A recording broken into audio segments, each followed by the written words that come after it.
ሰላም መሳይ እንዴት አለ? እንደምን አለ ደህና ነው ወይ? እንግዲህ የአብይ አህመድ ምርጫ ከተከናወነ በኋላ ነው የተገናኘ ነው። ምናልባት ወደ ኋላ ላይ የተወሰነ ነገር እንላለን። የምናስቀድመው ግን በአርሲ የተፈጸመውን ጭፍጨፋ የተመለከተ ነው። መረጃው እንደሚያሳየው 37 ሰዎች ተገድለዋል ነው። ቁጥሩ ወደ 40 መድረሱን እየሰማን ነው። መቶዎች የሚቆጠሩ ምዕመናን ቤታቸውን ትተው ተሰደዋል። ቤተክርስቲያን ተቃጥሏል፣ ቤቶች ተቃጥለዋል። ከፍተኛ ጉዳት መድረሱን የሚያሳዩ ዘገባዎች እየወጡ ነው። አካባቢ ለመጀመሪያ ጊዜ አይደለም፣ በየወቅቱ እንዲህ አይነት አደጋ ይደርሳል፣ እንዲህ አይነት ግድያ ይፈጸማል። መቆም አልቻለም። የማያባራ ግድያ፣ የማያባራ ሰቆቃ ነው ከአርሲ የምንሰማው። በጣም አመሰግናለሁ ስለጋበዝከኝ። እንግዲህ ምን ማድረግ ይቻላል? መችስ ይህንን ነገር አንተ አስበውና እስቲ እንደው መሳይ ዝም ብለህ ለተወሰነ ደቂቃ ዝም ብሎ ሰው ሞተ፣ ሰው ተገደለ ምናምን የሚለው ያንተ ቤተሰቦች አርገህ እናትህ፣ አባትህ፣ እህትህ፣ ወንድምህ፣ አብሮ አደጎችህ ያደግክበት ሰፈር በልጅነትህ ቤተክርስቲያን ሄደህ የተሳለምክበት ሰፈር ምናምን ይሁንና እነዛ ሰዎች በሙሉ አለቁ ቢባል ምንድነው የሚሰማህ ላንተ? ማለት ደራሰህ ስታርገው ተራፊ ሆነ እዛ መንደር ላለ ሰው አሁን እነዛ ያሳደጓቸው ሽማግሌዎች የሳሙት ቤተክርስቲያን አብሮ አደጎቻቸው እንዳንተ እንደኔ ዛሬ እንደምንናገረው ትናንት አድረን ልክ ሁሉም ነገር ከነበረው እንዳልነበረ ሆኖ ዛሬ ስታየውና ህይወታቸው ባላሰቡት ሁኔታ ባልጠበቁት መንገድ በማያውቁት ነገር መንግስት አለ ብለው አገር አለ ብለው ህግ አለ ብለው የኖሩ ሰዎች ህይወታቸው በዚህ ደረጃ ሲያበቃ ምን ማለት ትችላለህ መሳይ? በእውነት እና እንግዲህ ይሄ ደግሞ የሆነው ቅድም እንዳልኩ በአጋጣሚ አንድ ድርጊት ተፈጽሞ ቢሆን ምን አይነት ፈተና መጣ፣ ምን አይነት አጋጣሚ መጣ፣ የእግዚአብሔር ቁጣ ነው ወይም ደግሞ እንደው ከጥንቃቄ ጉድለት ነው እንደዚህ ነው ብለህ በሞቅታ ነው፣ ሰዎች በግጭት ነው፣ በብሔር ልህ ነው፣ በሃይማኖት ነው ብለህ አንድ ምክንያት ልትሰጠው ብትችል እንደው አንድ ነገር ምንድነው መሸሻ መንገድ ታገኛለህ ከጸጸቱ ማለት ነው። ይሄ እኮ ምንም የለም። አንድ ቀን አይደለም፣ ሁለት ቀን አይደለም፣ 3 ቀን አይደለም፣ ለአመታት ይሄ ሁሉ ነገር ሆነ። ይሄ ሁሉ ነገር ደግሞ የሆነው በምንድነው ካልከኝ መንግስት የሚባል ነገር አለ ተብሎ የሰው ልጅ ብሎ ሲጀመር ጀምሮ በጋራ ሲኖርና መንግስት ሲያቆም ፖሊስ ያቆመው፣ ደህንነት ያቆመው፣ መከላከያ ያለው ይሄው አብይ በየጧቱ እየወጣ እየፈራ ይሄን ያህል ሰራዊት አለኝ፣ የደህንነት አቅማችን በቴክኖሎጂ እዚህ ጋር ደረሰ፣ ዓለምን የሚያስጨንቅ መከላከያ ለሌላው የሚተርፍ አለን ሲል እኮ መከላከያ የሚሰራው ምንድነው? ደህንነት የሚሰራው ምንድነው? ፖሊስ የሚሰራው ምንድነው ካልከኝ ይሄ ሁሉ ነገር ተሰብስቦ ዜጎችን ከሩቅም ከውጭም ከሚመጣ ጠላት መጠበቅ ነው። እንግዲህ ይሄ ሁሉ ሌላ ምን ደህንነት ምን ያረጋል? ምን ያረጋል? የዜጎችን ደህንነት ካልጠበቀ እንደው እነሱ አላደረጉትም ወንጀሉን በልና የደህንነት ስራ ምንድነው ካልከኝ ተከታትሎ መረጃ አንድ ነገር ከመድረሱ በፊት ያን አደጋ ማስቆም ወይም ደግሞ ከተፈጸመም በኋላ ቢሆን ተከታትሎ መቀጣጫና ትምህርት በሚሆን መልኩ ያንን ነገር ለፍርድና ለህግ ማቅረብ ነው። የፖሊስም ስራ ይሄው ነው፣ የወታደሩም ስራ ይሄው ነው፣ የድሮኑም ስራ ይሄ ነው፣ የመንግስትም አስፈላጊነት ዋናው ስራ ይሄ ነው። ታዲያ ይሄንን እንግዲህ ከተወብህና አንድ ሰው ከለለ መንግስት ከለለ ምን ማድረግ ትችላለህ? ችግሩ እኮ አለው ብሎ ደግሞ ስራውን ባለመስራቱ ነው ደግሞ እንደዚህ ሆነው እዛ ቦታ ላይ ያ ነገር በመሆኑ ይሄንን ስራ እንደ ስራ አይቆጥረው። ደህንነት የሚቋቋመው አንድ ወንጀል እንዳይፈጸም በህዝብ መካከል ያለን ጥርጣሬ የሚጣራጠሩ ነገሮችን ሁሉ አሽቶ አስቀድሞ ቁጥጥር የሚያደርግ ነው። ከሆነም በኋላ ለህግ የሚያቀርብ ነው። ጉልበትም የሚገነባው ደካሞችን ከጉልበተኞች ለመጠበቅ ነው። ይሄ ሁሉ ነገር የለም። አልሰሙም፣ አላዩም። እና ይሄ ምን ትለዋለህ አሁን መሳይ? ይሄንን ነገር እንደው በምን ታስረዳዋለህ ነው የምልህ አሁን። እና እነዚህን ሰዎች ደግሞ የሚደንቀኝ መንግስት ናቸው ብሎ ለመደገፍ የሚፈልግ መንግስት የሚባለው ነገር ጭራሹን ትርጉሙን የማያውቁት ሰዎች የኛን ደም ሊመጡ ነው እዛ የተቀመጡት እኮ። ማስገደል ብቻ አይደለም፣ ከህዝብና ከሀገር ወይ ተበድረው ከውጭ አምጥተው ወይ ያገሪቷን ሀብት ሰብስበው እነሱ ድግስ መብላት ነው ስራቸው። ደህንነቱም የሚያስፈልገው ህዝብን ለመጠበቅ ሳይሆን እነሱን ለመጠበቅ ነው የበሉ እየጠጡ እስኪሞቱ ድረስ እዛ እንዲኖሩ ወታደሩ የሚያስፈልገው የነሱን ስልጣን የሚነካ ሰው እንዳይመጣ ህዝብን ለመጨፍጨፍ ነው ስለዚህ ህዝብ የሚባል ነገር መንግስት የሚባለው የህዝብ ጠባቂ መሆኑ ነገር ሁሉ ቀርቶ አስገዳይ ሆኗል በመሞታችሁ ስሜን አጠፋችሁ እኔ ተቀምጬ የምኖርበትን ክብሬን እኔ ተቋቋምኩት መንግስት ያቋቋምኩት መከላከያ ያቆምኩት እኔ ልጠብቅ ነው ደህንነት ያቆምኩት እኔ ልጠብቅ ነው የናንተ መሞት የኔን ስም አጠፋኝ እና የምታወሩ ሰዎች ወየውላችሁ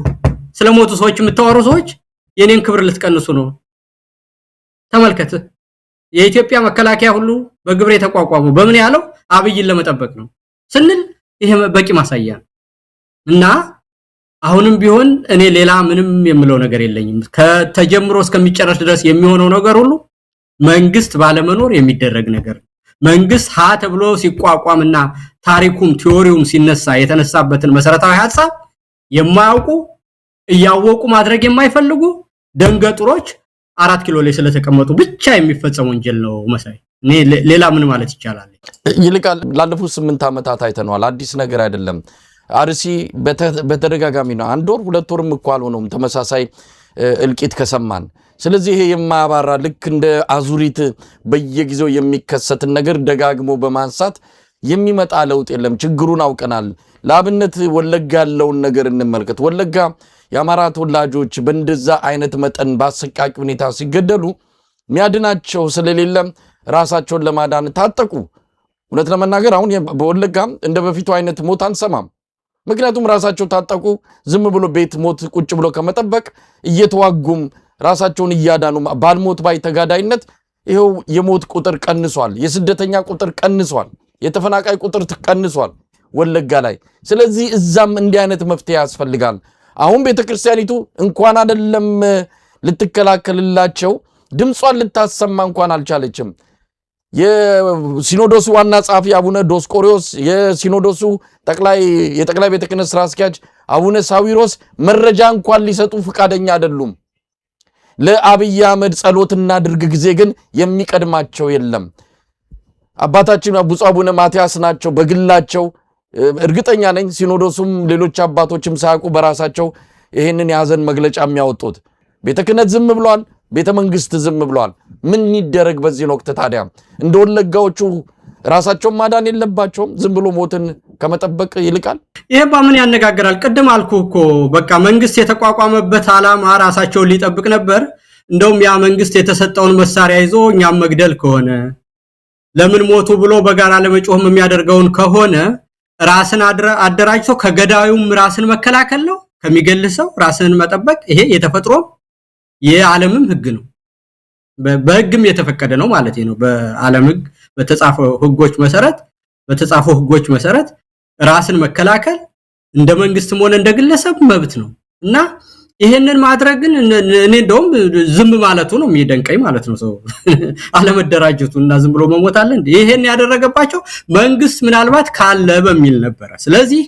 መንግስት አስገዳይ መሆኑን ካወቁ የመጀመሪያ ራስን ተደራጅቶ መከላከል ከዛ በኋላ ደግሞ የመንግስትነት ስልጣኑን ፖሊሱን ደህንነቱን መከላከያውን ለሀገርም ሆነ ለራስ መጠበቂያ ለሟል ያንን ደግሞ ከባለጌዎች መቀማትና ራስ ተቆጣጥሮ ለሀገር በሚጠቅም መልኩ ማዋል ሁለተኛው ነገር ይሆናል ማለት ነው ሁለቱንም ነው አንድ ላይ የመጀመሪያው ነገር መንግስት ስለሌለ ራስን አደራጅቶ መጠበቅ ከዛ በኋላ ደግሞ መንግስት እንዲኖርና እንደሌሎች ሀገሮች ደህንነቱ ህዝብን እንዲጠብቅ እንዲሆን ፖሊሱ ህዝብን የሚጠብቅ እንዲሆን መከላከያው ህዝብን ከውጭም ከውስጥም የሚጠብቅ እንዲሆን ያንን ደግሞ በቁጥጥር ስር ማስገባት የመንግስትነትን ስልጣን መንግስት የህዝብ ስለሆነ የመንግስትነት ውል ባሉ ሰዎች ትናንት ባለፉ ሰዎች ነገ በሚኖሩ ሰዎች ሁሉ ያለ ቁጥጥርና ዘላቂ የሚኖር ስለሆነ መንግስት የሚባለው ነገር ያንን ደግሞ በዜጎች እጅ ማስገባትና ፍትሃዊ በሆነ ሁኔታ የሁሉንም ያለም እይታ በሚያስተናግድ መልኩ ክርስቲያን ይሁን ሙስሊም ይሁን ያማኝ ይሁን የተለያየ ህብረተሰብ ክፍል ይሁን ወንድ ይሁን ሴት ይሁን የተለያየ ብሔር ይኖረው እነዚህ አካላት በእኩልነት የሚኖሩበትን የፍትህ ስርዓት የደህንነት ስርዓት ለማቋቋም መንግስት መሆን የግድ ያስፈልጋል እና ይሄንን መንግስትነትን የያዙትን ሰዎች አባሮ የመንግስትነት ቦታን እስካልያዝን ድረስ ለጊዜው ራሳችንን ብንከላከልም እንኳን ዘላቂ መፍትሄ አናገኝለትም የጋራ መንግስት እስከሌለን ድረስ እንደ አውሮፓ 30 ዓመት እርስ በርስ እንደተዋጉት ስንዋጋ እንኖራለን ማለት እና የጋራ የምንተዳደርበት ደንብ በጋራም ይጠብቀን ፖሊስ በጋራ መረጃ የሚሰበስብልንና ፖሊስ የሚያወጣልን ስርዓት የሚያስጠብቅልን መንግስት እንዲኖረን ካስፈለገ ራስን መከላከል ከዛ በኋላ ደግሞ የመንግስትነት ስልጣንን መያዝ የግድ ስለሚል እነዚህን ሁለት ነገሮችን አቀናይቶ መሄድ ብቻ ነው በቃ አሁን መንግስት እንደሌለን ብቻ ሳይሆን መንግስት እንደሚያስገድለንና እንደሚገለን ማወቅ ያስፈልጋል የሚጠብቀን መንግስት የለም አይደለም መንግስት ነው የሚያስገድለን አልሰማሁም ሲለን ወሰይ በሌላ አነጋገር ኮኔ ተቋቋምኩት ለራሴ ነው የኔን ስም አጠፋችሁብኝ በመሞታችሁ እኮ ይያለን ነው እኮ ሌላ አይደለም ያ ማለት ዓለም የመንግስትን መቋቋም ከሚያውቅበት ምክንያት በተለየ ሁኔታ እዛ የተቀመጡ ሰዎች ናቸው እነዚህ መንግስት የሚቋቋመው ለህዝብና የህዝብ እንደነነ ሊጠብቅ ነው እነሱ ግን ራሳቸውን መጠበቅና ራሳቸው መብላት መጠጣት መሞት ነው ስራቸው የነሱን ጥቅም ስለነካባቸው የነዛ ሰው መሞት ተናደዱ ምክንያቱም እነሱ የህዝብ መንግስት አይደሉማ የህዝብ መንግስት ቢሆኑ በሞቱ ሰዎች ያዝናሉ በተፈጠረው ወንጀል ያጣራሉ ያ ነገር ለሁለተኛ ጊዜ እንዳይደገም ያደርጋሉ በተሰራው ስተትም ይቅርታ ይጠይቃሉ ካለፈም ደግሞ ከስልጣናቸው ወርደው ይሄ ያደረኩት ነገር የመንግስትነት ክብሬን ስለማያሟላ በታሪክ ተጠያቂ ለመሆን ይቅርታ ጠይቆ ከስልጣን ይወረዳል መንግስት ቢሆን እንደዛ ነው የሚያደርገው እነሱ መንግስት አይደሉማ ለራሳቸው የቆሙ ደመጣጭ አውሬዎችና አረመኔዎች ናቸው ከዚህ የተለየ ሌላ እንደው ምለው ነገር የለኝም እንደው ይልቃል ምናልባት ወደ ኋላ ለመመለስ አይደለም የኢትዮጵያ ህዝብ በዚህ ደረጃ ግንዛቤው አለው ወይ ይሄንን ክስተት እንደ ተናጠል ክስተት የማየት አርሲ ላይ የተፈጸመው ነገር መንግስት የጸጥታ መዋቅሩ እዛ ስለማይደርስ የሆኑ የታጠቁ ኃይሎች ገብተው የሚፈጽሙት አድርጎ የሆነ የተነጠለ ክስተት አድርጎ የማየት ይሄ ሆን ተብሎ በወለጋ በአርሲ በአብዛኛው የኦሮሚያ አካባቢዎች የኢትዮጵያ ኦርቶዶክስ ተዋሕዶ ቤተክርስቲያንን ከስሯ ነቅሎ ለማጥፋት ይሄ በሽመልስ አብዲሳ የተነገረ ነው ይችን ቤተክርስቲያን በክልላችን እናዳክማታለን ብሏል ሰርጀሪ እንሰራለን ያለው አብይ አህመድ ይሄን ቃል በቃል የተናገረው ነው ባለፈው የሃይማኖት አባቶች ቤተመንግስት ሄደው ባነጋገሩበት ጊዜ እችን ቤተክርስቲያን ሰርጀሪ እንሰራለን እኛ እንደምንፈልጋት ነው መናረጋት የሚል ዛቻ ጭምር ሲያሰማ እንደነበር እናስታውሳለን ስለዚህ የተነጠለ ክስተት አድርጎ ማየት ይሄንን ነው የኢትዮጵያ ህዝብ ማቆም ያለበት ይሄም አብይ አህመድ ቤተክርስቲያኒቱንም ኢትዮጵያውያንንም እሱ አልፈልጋቸውም የሌሎች ናቸው የኛ አይደሉም የሚላቸውን በእንደዚህ አይነት ከፍተኛ አደጋ ከፍተኛ ሞት ጭካኔ የተሞላበት ግድያ በመፈጸም ሰው እዛ እንዳይኖር ያለውም ሸሽቶ እንዲወጣ ከዛ መቆጣጠር በዲዛይን የተደረገ መሆኑን የኢትዮጵያ ህዝብ ማወቅ አለበት ዝም ብሎ ድንገት የተከሰተ እንዳልሆነ ይሄንን ካላወቀ ወደ እውነታው ካልመጣ እርምጃ ለመውሰድም የሚወስን አይደለም ለማንኛውም በዚህ ደረጃ ምን ማወቅ አለበት ኢትዮጵያ ህዝብ እንግዲህ ሰው ራሱን ካታለለ ምን ማድረግ ትችላለህ መሳይ አልኩ እኮ መጀመሪያ መንግስት የሚፈጠር አንድ ሰውም እንዳይሞት ነው በቃ መንግስት ያስፈልጋል ሌላው ነገር ሁሉ እኮ ትርፍ ነው በቃ መንግስት የሰው ዘበኛ ነው ስለዚህ በሞትም ግድ የለም ሳይ ነው ወደኔ ዞር ብሎ ወደ ሌላ ከሚስቱ ጋር ሲጫወት አብይና ይጫወት እኔ ልሙት ነው ነገሩ እንደዚህ የሚል ሰው ካለ ደግ አረገ ነው መባል ያለበት ሌላ ምን ይባላል 50 ሰው ቢሞትም ነገ ደግሞ ለኔ ተራው ስላልደረሰኝ እሱ ይኖርልኝ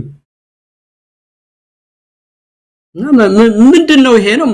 ምን ትርጉም አለው አሁን ይሄ ምንድነው በተናጠል ጉዳይም ቢሆን መኖር የለበትም እኮ ነው ለመሳይ የተናጠለንም ጉዳይ ይሁን የጋራ ጉዳይንም ይሁን በፖሊሲ የሚደረግንም ይሁን ሰክራውም ሲጣሉ ቢሆን እነዛ ሰዎች ሲጣሉ ሰው እንዳይሞት ነው መንግስት ያለው አልኩ ሰከራምም ተጣልቶ ቢሆን እንደመጣጥ ቤት ፖሊስ ይቆማል እኮ መሳይ መሸታ ቤት ሰው ሊሰክር ሄደበት ቤት ወታደር ለምን ይቆማል እስቲ ንገረኝ ሲሰክሩ ሰዎች ቢጣሉ መንግስት ነው መቆም ያለበት ባልና ሚስት ቢጣሉ እኮ ባል ሚስቱን ባል ወይም ልጅ አባቱን ቢገልም እኮ መንግስት ተጠያቂ ነው እኮ ይጠይቃል እኮ ያንን ያደረገው እንዳይሆን ይከላከላል በደህንነት ያጠናል እኮ እና ምን የሚሉት ነው ቤተክርስቲያንን በገፍ አንድ ቀን አይደለም 8 አመት ሙሉ በዚህ ደረጃ በዘረፋም ያደርግን በቤተክርስቲያንና በአማራ ህዝብ ላይ የደረሰውን በደል ነው ምን ለአመታት ተነግሯል እና ይሄንን ዝም ብሎ ተናጥል ጉዳይ ነው እንደዚህ ካለ በቃ ስለዚህ መሞት ተመችቶታል በቃ እኛ ለአብይ የተፈጠር ኦብጀክትስ ነን በቃ እሱ ፈጣሪ ነው ብንሞትም ብንድንም እሱን ያመለክን ነው ምንኖር ካላንድ ሰው እኔ እንደዚህ የሚል ያለ አይመስለኝም እና ይሄ ነሆለልነት ነው ምለው ይሄን ምንም ትርጉም አይደል ጥናት ያስፈልገው ዕውቀት ያስፈልገው በሰው በደመ ነፍስ አውሬ እንኳን ሲመጣበት ወይ ይሸሻል ወይ ራሱን ይከላከላል ወይ ይናደፋል ማንኛውም በተፈጥሮ ህግ ያለ ሁሉ ተክሎች ሁሉ ካዳጋ ራሳቸውን የሚከላከሉበት ዘዴ ያላቸው ፀሐይ ብርሃን ሲበዛ ትነት እንዳያጠቃቸው ምንድነው እጽዋት ራሳቸውን የሚጠብቁበት መካኒዝም አላቸው እና እኛ ግን ምንም አያስፈልገንም ዝም ብለን መሞት ነው የሚል ሰው ካለኔ ይሄ የአእምሮ በሽታ ነው የሚባለው እንጂ ሌላ ምንም ምክንያት ሊሰጠው አይችልም መሳይና እኔ የተለመደ ነገር ሆነ ማለት ነው አሁን አልኩ ራስን መከላከል የመጀመሪያው ነው ከዛ በኋላ ደግሞ ለሁላችንም የሚሆነን ነገር ለማቋቋምና ራሳችንን ከውስጥም ከውጭም ጠላት ለመጠበቅ መንግስት መሆን ያስፈልገናል በመንግስትነት ቦታ የተቀመጡ ሰዎች እዛ ቦታ ባይኖሩና ሌላ ቢሆን ይሄ ነገር አይደረግም ስለዚህ ያንን ቦታ መያዝ አንደኛውና ዋነኛው ጉዳይ ይሆናል ማለት ነው ራስን ከመከላከል ቀጥሎ እንደው ዘላቂ የሚሆነው የመንግስትነት ቦታን መንግስትነትን ለሚያውቁና ህዝብን ለሚያከብሩ ሰዎች በኃላፊነት ማስቀመጥ ያስፈልገናል ማለት ነው እንደው ኢንጂነር ይልቃል ይሄ የምርጫ ቅሌት የወለደው ክስተት ወይም ደግሞ አቅጣጫ ማስቀየሻ እርምጃ ነው ብለን ልንወስድ እንችላለን እንግዲህ ሰሞኑን ምርጫ የሚሉት ቲያትር አብይ አህመድ ሲያሳይ ነበርና ዓለም ነው የሳቀው ዓለም ነው የተሳለቀብን እውነት ለመናገር በዓለም መድረክ ፊት ነው የተዋረድ ነው ምርጫ ብሎ ይዞ የመጣው ይሄ በህብረተሰቡ የፈጠረው ስሜት አለ በተለያየ መረጃ ምንጮች እንዳረጋግጥ ነው የኢትዮጵያ ውስጥ በጣም ድብታ ውስጥ ገብቷል ምርጫ ባመጣው ይሄ ምርጫ የሚሉት ግርግርና ቲያትር ያመጣው ነገር ስሜቱን ጎርቶታል ስለዚህ አብይ ከዚህ ስሜት ሰው እንዲወጣ እንዲህ አይነት ነገሮችን ሊፈጽም ይችላል ይሄን ብቻ አይደለም ጦርነት ከትግራይ ጋር ሊከፍት ይችላል ከዋቶች ጋር እንዲህ አይነት ነገር ለኩሶ የምርጫ ወሬ እንዲጠፋ ይፈልጋል የሚልም ነገር አለ የምርጫ ወሬ ሲባል ምርጫ የሚለውን ነገር እንደው ህዝቡ በደንብ ይረዳዋል ብዬ ነው የቅሌት ምርጫ ነው የተካሄደው ምርጫ የሚባል ነገር ኢትዮጵያ ውስጥ አልተካሄደም ለማንኛውም የምርጫ ቅሌት ማስቀየሻ አድርገን ልንወስደው እንችላለን ነውና ሌላ ምን ትላለህ አሁን እኮ አንደኛ በሞቱት ሰዎች ላይ አላየንም አልሰማንም ካሉ መንግስቱ ነው ተመልከት ሲጠየቅ አንድ አካል ቀደም እንዳልኩ ጉዳዩን እናጣራለን ደርሰንበታል እየተከታተልን ነው ብሎ እንኳን ለወጉ ማለት እኮ ያባት ነው ትንሹ ነገር ነው እና ይሄንንም አንልም አንሰማንም ካሉ ወሬው በሌላ መንገድ ወደ ሌላ አቅጣጫ እንዲሆድ አድርገው ነው ለማለት ምንም የሚያጠራጥር ነገር የለውም ምንም የሚያጠራጥር ነገር አንደኛ ሲበሳጩ እነዚህን አካላት ጠላቶች ናቸው ብሎ መጀመሪያ ስለፈረጁ ዘለው እንዲጠፉ ማድረጋቸው ቅድም እንዳልከው ነው በተለያየ ጊዜ አብይ በቤተክርስቲያን ላይ ያነሳውን ነገር ነው የምናቀው ነገር ቤተክርስቲያንን የማይፈርጅበት አይነት ነገር የለም የፋኖ ማሰልጠኛና መደበቂያ ናችሁ ይላቸዋል በኔ ጊዜ ነው ወይ ለኔ ማትቆጣጣሩ ይላል ቤተክርስቲያንን ለማጥፋት አባታችንን ዳንኤል የምመኑም ደህነት የኢትዮጵያም ደህንነት ችግር ናቸው ብሎ በአደባባይ የተናገረ ሰው ነው እና ሁለተኛ ደግሞ የደካማነታቸው መጠን አንድ ነገር ዓለምን የሚያዩበት ነገር ነገ ምን ያመጣል ብለው ማወቅ የማይችሉ ነገር መሆናቸውን እኔ በዚህ በምርጫው ሂደት አይቼዋለሁ መሳይ ቀደም እንዳልከው ማለት የህዝብን የንቃተ ህሊና ደረጃ የማያውቁ በጣም ደካሞች መሆናቸውን እኔ እንደው ምን ብዬ ልንገርልህ የነሱን ነውረኝነት ልክ ለመናገር ራስን ጨዋነትን ሁሉ ያሳፍራል ማለት ነው የነሱ የብልግናና የስድነት ደረጃ ስለ መንግስት ያለማዋቃቸው ደረጃ አንተ የነሱን ጥፋት መናገር እነሱ ማድረጋቸው ያንን እንኳን ለማድረግ የማያፍር ጭንቅላት አላቸው አንተ ግን እነሱ ያደረጉትን እንኳን ለመናገር የሚያሳፍር ነገር ነውና ለመናገር የሚከብድ ነገር ነው መሳይ የሚያረጉት በሐዋርያት ጾምና በሰኞ ቀን ሰርግ ተዳረ ብሎ የሚዋራ ከሆነ ዳንኤል ክብረትና ዋናው ሰዎች ምንድነው እንግዲህ የአካል ጉዳተኛ ሰዎች ምርጫ እንዴት መምረጥ እንዳለባቸውና እንዴት ድጋፍ ማድረግ እንዳለባቸው በምርጫ ህጉና በአፈጻጸሙ ሂደት ሁሉ በግልጽ የተጻፈ ነው በጥርሱ ሰው መረጠኝ ማለት ምን አሁን ይሄ ምን ሊያደርግ ነው እስቲ እውነት ንገረኝ እስቲ አሁን ይሄን ያደረገ ደግሞ ልብ በል በአገሪቷ በሙሉ ጦርነት ታውጆ በኑሮ ውድነት የሚተራመስ ሰው ቀን ከቀን ሰው ታገተ እየተባለ የሚሰማ ሰው ከራስ ቤት ተነስቶ የሚመርጠው ከጫጉላ መጥቶ የሚመርጠው መጀመሪያ ኢትዮጵያ ውስጥ በምርጫ መንግስት ተለውጦ ማያውቅበት ሀገር ነው እንግዲህ ተመልከት በታሪክ አይደለ እውነት እንነጋገር ካል ስለ ምርጫና ስለ ዲሞክራሲ የኢትዮጵያ ህዝብ የታውቆት ለዛ ቫልዩ ለመኖር ነው ይሄን የሚያደርገው የዳንኤል ፍቅር እና ተረት ልቡን ነስቶት ነው ከአባቱ ሞት በልጦበት ሄደው ከልጁ ሞት እና ምርጫ የሚባለው ነገር በኢትዮጵያ ምድር መንግስት ለውጦ የማያውቅ ነገር መሆኑ እየታወቀ 100% አገር ደግሞ በጦርነት እየታመሰ እና ይሄንን ሸጋ ነገር ነው ታምር ሊያመጣልኝ ነው ብሎ ሰው ከቀብር ሬሳ ጋድሞ ወይም ደግሞ የአካል ጉዳተኛ የሆነ ሰው በምርጫው ህግም እንኳን ድጋፍ የሚያስፈልገው ቢሆንም አይ ያንተቶ ለኔ ቴሌቪዥን እንዲበቃ በጥርሱ መረጠኝ በህጉ እኮ አለኩ ምንድነው የአካል ጉዳተኛ የሆኑ ሰዎች ድጋፍ የሚያደርግላቸው ሰው ኑሮ እንዴት መምረጥ እንዳለባቸው በህጉ የተቀመጠ አይ ያ ለዳንኤል ፕሮፓጋንዳ አይመችም በጥርሱም ሄዶ የዳንኤልን ፍቅር ሲያሳይ መሆን አለበት ያ ማለት ምንድነው ይሄንን የሚያስገድል መንግስት ለመምረጥ የኢትዮጵያን ህዝብ እንደዚህ በእጁም በእግሩም የሚያስኬድ ምርጫ ነው ማስከደው ይሄን ሲያወራ እንግዲህ ማን ይሰማኛል ተብሎ ነው እንዴ ክወናና ቲያትርም እኮ አንድን ህዝብ ለማስተማር መሳይ ከእውነታው ጋራ በጣም ያልተፋታና በህዝብ ውስጥ ያሉ ነገሮችን በአርትና በስዕል መናገር ነው እንኳንስ ፖለቲካንና እውነትን ለህግ ችግር መፍቻ ዘዴን ይቅርና ቲያትርና ስቂ ቀልድ እንኳን ኮሜዲ ሲሰራ ከማህበረሰቡ የዕለት አኗኗር ጋራ በጣም ያላፈነገጠ መሆን አለበት የሚነገረው የህዝብን ስሜት ባህል እሴቶች ያልናደ መሆን አለበት ይሄ እና እነዚህ ሰዎች ነው ማጠቃለያ ምንድነው እንደዚህ ከሆነ አስተሳሰባቸው ነው የሚያሳይ ለምን እንደዚህ ያሉ አይደለም እንደዚህ የሚያስቡ ናቸው እነ ዳንኤል ማለት እንደዚህ ተናግሬ ሰው አሳምናለሁ ብሎ ነው እንግዲህ አይደለም መችስ መሳቂያ ለመሆን አይደለም እኮ የሚያደርገው መሳቂያ ለመሆን አይደለም አስከሬን አጋድሞ መረጡ ሲል ሰው በዛ ተገርሞ ዓለምን በዛ ተገርሞ የዳንኤል ደጋፊ እንዲሆን ነው ወጭስ ያም የአካል ጉዳተኛ ያለበት ሰው በጥርሱ ከመረጠማ ታምር ነው ተብሎ እንዲባል ነው እና ይሄ ማለት ያስተሳሰብ ደረጃቸው የዝቅተኝነት ያመለካከት ደረጃቸውን በደንብ ያሳያል መሳይ እና እነዚህ ሰዎች ስልጣን ላይ እስካሉ ድረስ ከዚህም በኋላ ከዚህ የባሰ ነገር እንደሚመጣ ያ ማሳያ ነው እኔ እውነት እንነጋገር ከተባለ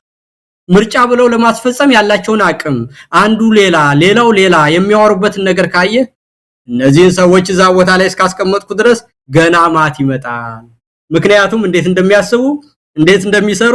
የሰውን አስተሳሰብ ደረጃ እንዴት እንደሚለኩ እንወደዳለን ብለው የሚያረጉት ነገር በራሳቸው ላይ የሚያስቅ ነገርና የሚያዋርድን ነገር እንኳን መሆኑን ማያውቁ ሰዎች ናቸው ብሎ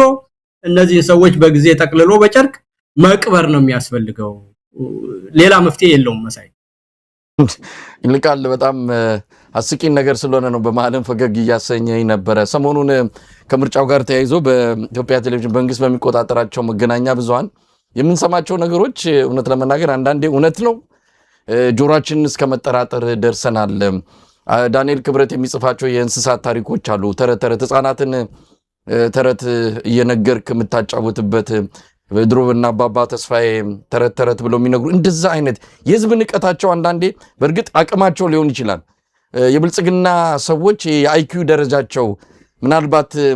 ከሰው ልጅ መደበኛ አማካይ የአይኪው ደረጃ ጋር ሲታይም በጣም ዝቅ ያለና የሚያሳፍር እንደሆነ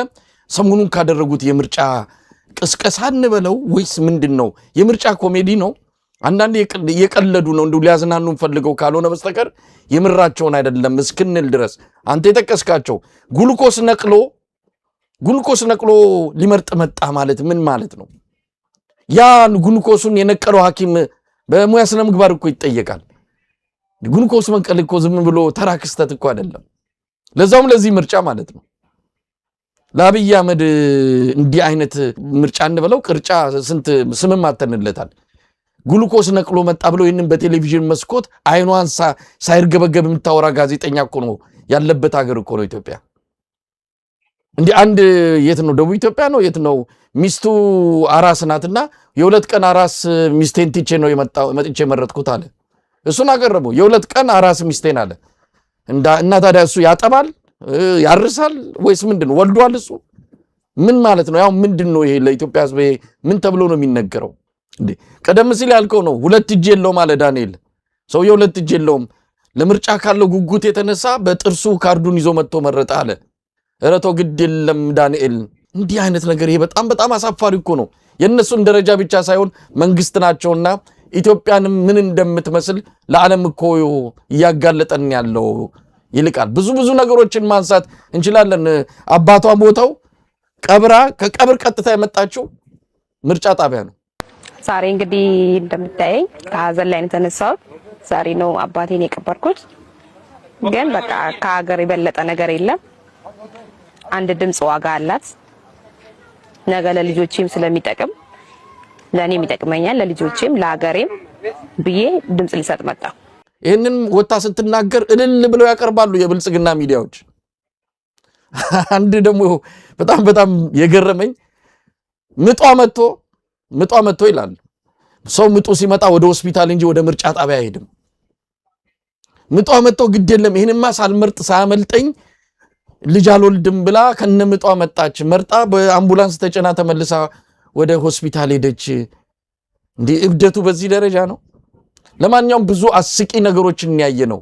ብዙ ኮሜዲዎችን። ይሄም ምርጫ ነው ተብሎ እንግዲህ በኢትዮጵያ ታሪክ ውስጥ 7ኛው ሀገራዊ ምርጫ ተብሎ ሊመዘገብ ነው፣ ታሪክ ውስጥ ሊሰፍር ነው ማለት ነው። ይሄን ምርጫ ነው የኢትዮጵያ የሰብአዊ መብት ኮሚሽን እነ ዶክተር ዳንኤል በቀለ ይመሩ የነበረው።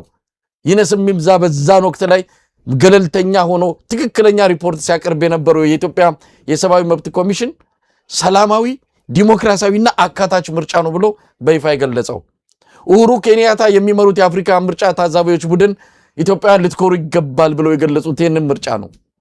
የወርቅነህ ገበየሁ የኢጋድ ቡድንም ተመሳሳይ የምርጫ አድናቆት ነው የገለጸው። ምን ማለት ይቻላል? እንደው ከምርጫው ጋር በተያያዘ እንደው መቼም ማሳፋሪ ታሪካችንንም እንዲህ ወተን ብንናገረው አንድ ነገር ነው። አይ እኔ ምንድነው እንዳልኩ ነው መችስ ጨዋ ምንድነው ባለጌ ባጠፋ እኛ አፍረን ሞት ተሸማቀን ሞት ነው እኮ መሳይ። እና አሁን እኔ እንደው በየትኛው መመዘኛ የነዚህ ሰዎች ንግግር የሚያሳይህ ከኢትዮጵያ ሕዝብ ጨዋነት፣ ከኢትዮጵያ ሕዝብ እሴቶች፣ ከኢትዮጵያ ሕዝብ የፍላጎት ቅደም ተከተሎች ከመንግስት መሰረታዊ አሰራርና ባህል ጋር ሲመዘኑ እንኳን ለመንግስትነት አንድ ቀን እንደው ደነው አልኮይ ብለህ ቆም ብለህ ልታወራቸው ማስችላቸው ሰዎች እንደሆኑ ያሳያል። እውነት አይደለም። በቃ ምን ልበልህ መሳይ፣ እኔ እንደው እንዴት ብዬ ልግለጽ? እንደዚህ እንዴት ይባላል የሚባሉ መጥፎ ነገሮችን ካረጉ እና ደግሞ እነዚህ ሰዎች ከሆኑ መንግስትነት ያሉ አብዮት ግዴታ መሆኑን ነው የሚያስፈልግ። እንዴ የኢትዮጵያ ህዝብ እኮ ሳትናገረው በጣም የሚያቅ ነው እኮ። በአይን ቅንድብህና ባነጋገር ምን እንዳሰብክ የሚያቅ ሰው ነው። በእውነት ነው ማለት እንዴ የተለያዩ ነገሮችን በቀጥታ ሳይነግርህ በንግግር መሃል ውስጥ እንደው አንድ ቃል አስገብቶ አመለካከቱን ሁሉ በዛች ብቻ አስተላልፎ የሚሄድ ህዝብ ነው። እንደዚህ ሲጃጃሉ ነው ሲያረጉም ስለ ህዝቡ እኮ ራሱ ስለ መንግስትነትና ስለ ፓወር ፖለቲክስ እኮ በሚገባ የሚያቅ ሰው ነው መሳይ። እኔ አንድ ጊዜ በ97 ጊዜ ሆነውን ልንገር። በ97 እዛ ብርሸለቆ ሰብስበውን አልነበረም። በተለያየ ጊዜ ነግሬ ይሆናል። እዛ ታግተን ከምርጫ በኋላ በነበረው ዲስፒዩት ጥቅምት አካባቢ ብርሸለቆ ነበር ለ3 ወር ምናምን ማለት ነው። ከዛ በኋላ ያንን የብርሸለቆውን የጦር ካምፕ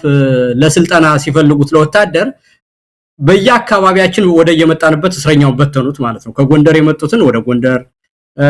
ምዕራብ ጎጃም፣ ምስራቅ ጎጃም እንደዚህ በየአካባቢው አደረጉና በተኑት ማለት ነው። እዛ የነበረውን ከሁሉም ከአማራ ክልል ያለውን ነበር በአብዛኛው ከሸዋ በስተቀር ያለውን የሰበሰቡት። እና እኔ ደብረ ማርቆስ እስር ቤት ነበር ዋናው ወህኒ ቤት የሚባለው ይሄድ ነው ማለት ነው። እና እዛ ያሉ ሰዎች ያወሩትን ነው የምነግርህ እኔ አሁን እንደዛና ቅንጅቶች ነበር የምንባል አንድ እስር ቤት ነው ያለ ነው። አንድ 50 60 እንሆናለን የዛን ጊዜ ያለ ነው። እና በሞት ፍርድ ያሉ እድሜ ልክ የተፈረደባቸው በተለያየ ወንጀል ያሉ ትላልቅ ሰዎች ግን በስተትም በመጠጥም በተለያየ መንገድ ያሉ ግን አመለካከታቸው በጣም ኃይለኛ የሆኑ ሰዎች አሉና እንዲህ ያሉና እንደው የተማረን ሰው ምን የከተማ የሚሉትን ጋሽ የማለት ልማድ አለ በጎጃም አካባቢ። እንደው ጋሽ ይልቃል እንደው የተማረ ሰው እኮ ሞኝ ነው ይሉኛል። እንዴት ስለው እንዴ በጣም እንጃ ወንድሙ ጋር ተጋድሎ የመጣን ሰው በስክሪፕቶ እንዲህ ብለህ ስልጣን ልትወስድ ነው እንደሰርከ እና ስልጣንና እንግዲህ እንደዚህ የሚል ነው የህዝቡ አመለካከት ማለት እንደ ሞኝነታችሁ እና እንደዚህ በወረቀት እንዲህ ብላችሁ እንደዛ ስልጣን ልትወስዱ እንደው የከተማ ሰው ሞኝ ነው ይሉኛል እዛ እና አእምሮ ውስጥ ሁሉ ያለ ማለት ነው አንድ ስልጣን እንዴት እንደሚሰራ መንግስትነት እንዴት እንደሆነ ፓወር ፖለቲክስ እየተባለ እዚህ በተለያየ እንትን የምሰማውን ነገር የኔ ሀገር ገበሬ በሚገባ ዝም ብሎ አንድም ሰው ካልፈራህና ካላመነ ቀጥ ብሎ እንዳይገዛል ያወቀ ነውና እኒ ሰዎች እኔ ይሄን ሁሉ ነገር ምዘባርቅልህ የኢትዮጵያ ህዝብ ተመልከት እንግዲህ በዚህ ደረጃ ያለ ሰው ምርጫ ዳንኤል እንዲመረጥልኝ ብሎ በጥርሱ መረጠኝ ከአራስ ቤቷ ተነስታ ሄደች ይያለ ለኢትዮጵያ ህዝብ ነው ይሄንን የሚነግረው ማለት መጀመሪያ ኢትዮጵያ ህዝብ ምርጫ የሚባለው ነገር ቤት አይቶ ታውቆ ነው ያ የሚያማልለው ማለት ነው ለዛውም ከዛ ተነስቶ ለማይሄድ አሁን ሶሻል ሚዲያ በየመንደሩ ባለበት ስለዚህ የነ ዳንኤል የማሰብ አቅም ከዚህ በላይ የሆነ በጣም መጥፎ ነገር ከዚህ በኋላ ያሰማናል አይደለም ድርጊት ያስፈጽምብናል ይሄው ከምርጫ ማግስት እኮ እንዲህ ያለ ጦርነት እና እንዲህ ያለ አሰቃቂ ድርጊት ተፈጠረ አሪስ ውስጥ አሁን የምናየው እና ነገም በዚህ አስተሳሰባቸው ከሆነ ሀገር የሚመሩት እንደዚህ ያሰቡ ከሆነ እና እንዴት እንደሚያስቡ ካየናቸው እነዚህን ሰዎች ካላስወገድን በስተቀር መሳይ ደጋግሜ ነው የምናገር እንዴት ትላለ ሰው ታዲያ ይሄን ነጭ ውሸት አይደለም እኮ ነጭ ቅሌት ውሸት አይደለም ይሄ እኮ ውሸት አይደለም የማሰብ አቅምን ደረጃ የሚያሳይ ነው እንደዚህ ሰው ያምነኛል ብሎ ካለ ሞኝም ልካለው ጅላጅልነትም ልካለው አታላይነትም ልካለው የነዚህ ሰዎች ግን ለማህበረሰብ የሚነገርን ነገር በዚህ ደረጃ ተናግረው ይሄው መሳቂያ ሲሆኑ ተመልሶ ይሄንን እንኳን እንደሚሆኑ ካላወቁ ሌላ ትልቁም ነገር በአገር ደረጃ ያለን የኢትዮጵያን ህዝብ ችግር ማታቀዋል ውስብስብነቱ ከታሪክም ከተለያየ ነገርም ያለው የኢትዮጵያ ፖለቲካ ችግር ድሪቶ የሆነ በቀጠናችን ያለውን ነገር በአለም ያለውን ሁኔታ አስብና ቤተ መንግስት የተቀመጡ ሰዎች ደግሞ እንደዚህ የሚያስቡ ሰዎች መሆናቸውን ካየ ከዚህ በላይ ሌላ ብዙ ማት እንደሚመጣ ማወቅ ይሄ ነብይነት ይጠይቃል የፖለቲካ አዋቂነት መሆን ይጠይቃል መሳይ እና ሌላ ምንም መውጫ መንገድ እንደሌለው አውቆ ህዝብ ማቄን ጨርቄን ሳይል እነዚህን ሰዎች ከ4 ኪሎ ካላባረረ በስተቀር ሌላ ምንም እንደው ወዲያ ብንለው መንገድ የለውም መሳይ ይልቃል ምናልባት እነዚህ ሰዎች ራሳቸው ይናገራሉ መልሰው ራሳቸው የተናገሩትን ያዳምጣሉ ከዛ ደስ ይላቸዋል እንደዛ አይነት ነገር ነው አሁን በቴሌቪዥን የሚባለው ነገር በሙሉ የብልጽግና ባለስልጣናት ልክ እንደ ትልቅ ስኬት ነው የሚያወሩት ራሳቸው መልሰው እንደ ገደል ማሚንቶ እየሰሙት ምን ያህል ትልቅ እንደሆኑ ለራሳቸው የሚሰጡት ነጥብ ያው በቅርበትም ስለምናቃቸው ነው እርስ በርስ እየተደዋወሉ እኮ እንትና እንዲያለ እንትና እንዲሰምታል እኮ የሚባባሉ ናቸው እርስ በርስ ምን የሚባለው ነገር እኮ ነው ስለዚህ ከዛ መውጣት አይችሉም እዛው ሲርመጠመጡ የሚውሉ አንዳቸው ካንዳቸው የማይሻል ዕውቀት ያላቸው ያው የመጡበትንም መንገድ ይታወቃል እኮ ይሄ እድሜ ላይ ያዲግ መቼም በቀን በባትሪ ደካሞችን ፈልጎ ወደላይ ያወጣቸው በኮታ ተሰብስበው መጡ የምንድነው የምራጮች ስብስብ ዛሬ ሀገሪቱን ለእንደዚህ አይነት ውርደት ዳረጓት ከጃ ይሻል ዶማ እኮ ነው የሆነው ይልቃልና ከነሱም ደና ነገር መጠበቅ በርግጥ የሚቻል አይደለም ግን በራሳቸው ስታንዳርድም መቆም አልቻሉም ነው በራሳቸው ባወጡት በብልጽግና ስታንዳርድ የምርጫ እኮ የሚያሳየው ብልጽግና በራሱ ባወጣው ሜዳ በራሱ ባወጣው ህግና ደረጃ እንኳን መጫወት አልቻለም ከጊዜ ወደ ጊዜ ደረጃውን እያወረደ እየዘቀጠ መምጣቱን ምርጫው አሳየን እኮ ከየቦታው ምን ሰማው ያደረጉት ነገር በአማራ ክልል ምናልባት በተወሰነ ደረጃ ልንመለከተው እንችላለን በአማራ ክልል ምርጫ አልተካሄደም ራሱ ምርጫ ቦርድ በሚባለው በዓለም አቀፍ መስፈርት ሳይሆን በኢትዮጵያ ብሔራዊ ምርጫ ቦርድ ባወጣው መስፈርት አማራ ክልል ላይ ምርጫ አልተካሄደም ምርጫ ጣቢያዎች የተቃጠሉበት በብዙ ቦታ የተዘጉበት እንዲህ አይነት ነገር ባለበት ምርጫ ተካሄደ ብሎ አሁን ምናልባት ሰሞኑንም ውጤቱን ይፋ ሊያደርግ ይችላል በራሱ እንኳን ስታንዳርድ በራሱ እንኳን ቁመና መዝለቅ ያልቻለ ቡድን ነው የብልጽግና ስብስብና እንደው እንዳጠቃላይ ምርጫውን እንዴት ታይዋለ ምርጫ ብለው ስለመጥራት የሚያስችል ነው እነዚህ ተቋማትስ ነገ ከነጎዲያ ነው እውነት በአፍሪካ ህብረት ነው ያፈርነው ስንት ጊዜ እንፈርበት ይሄ ተቋም አዲስ አበባ በመቀመጡ ልንኮራ ይገባል እንዲህ አይነት ተቋም አዲስ አበባ ተቀመጠ አልተቀመጠ የሚያሳፍር ያምባገነኖች እንደዚህ አይነት ምርጫ አዳማቂ የሆነበት ተቋም በሰጠው ምስክርነት መቼም እና አቤል ሊጽናኑ ይችላሉ ለኢትዮጵያ ግን በጣም የሚያሳፍር ነው። መቼም የማንረሳው ነገር ነው በአፍሪካ ህብረትም የተፈጸመው። ለማንኛውም አጠቃላይ ምርጫውን እንዴት አየው? እንደው መሳይ ከዚህ የተረዳሁት ነገር አሁን ይሄን ያህል ምንድነው ከምንም ነገር በላይ ቀለው ለምን ታዩ እንደዚህ መሳቂያና መሳለቂያ ለምን ሆኑ ካል ዋናው ነገር መንግስትን መንግስት የሚያደርገው ከህዝብ ጋር ያለው ግንኙነት ነው። የተወሰነም የህብረተሰብ ክፍል ቢሆን በዛ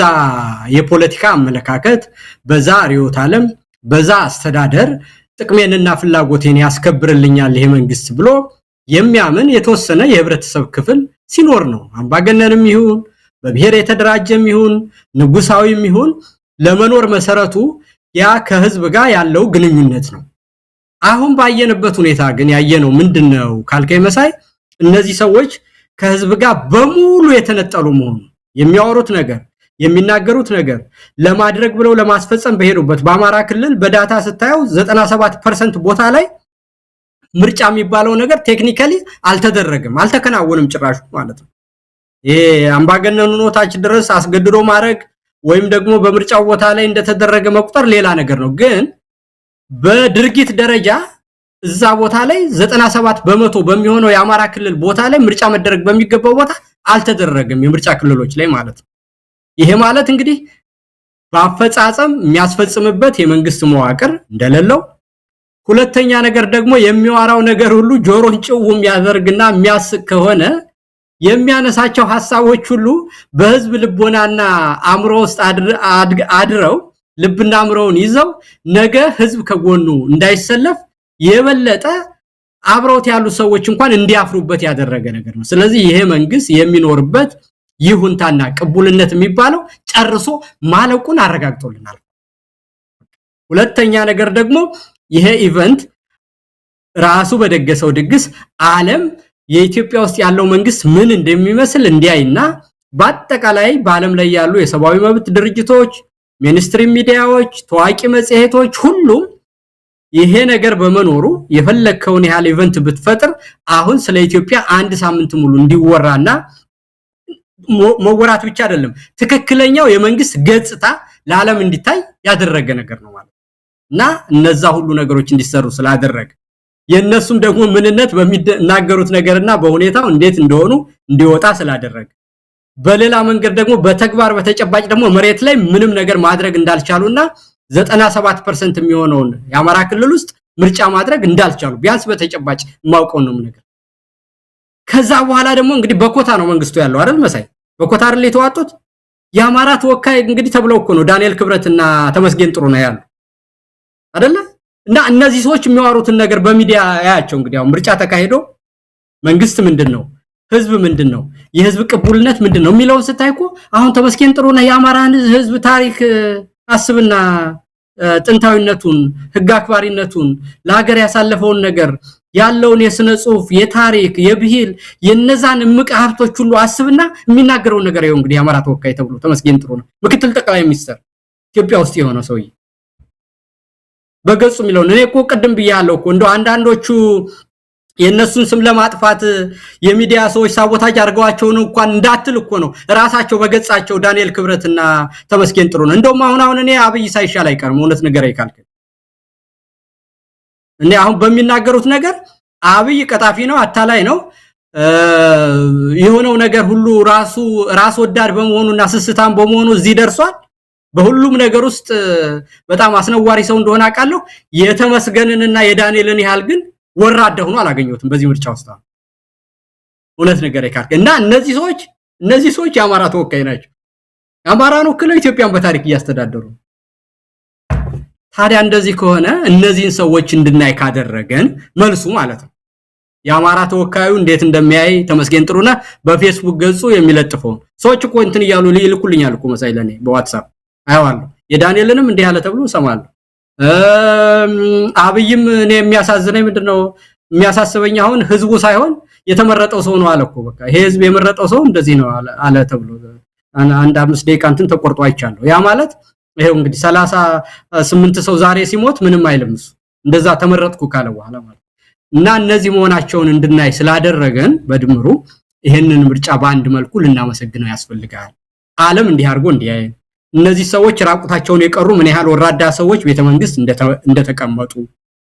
እንዴት እንደሚያስቡ በራሳቸው ጽሁፍ ትንተና ሳያስፈልገን መረጃ ሳያስፈልገን ራሳቸው ወጥተው በአደባባይ የሚናገሩ እንዴት ያሉ እንደሆኑ እንድናቅ አድርጎናል። ስለዚህ አብዮት ለማካሄድ ከህዝብ ጋር የተፋቱና እንደዚህ እንደው ተቆርጦ የተንጠለጠለ ነገር መሆኑን አውቀን በመጨረሻ ይሄንን ወዲያ ብሎ መጣል ብቻ እንደሚያስፈልግ እንድንረዳና ሁሉም ሰው ምንም አይነት ግንዛቤ ኑሮ በየትኛውም ደረጃ ያለ ሰው እንዲያውቃቸው ያደረገ ክስተት ነው አልፏል ነው ማለት ነው።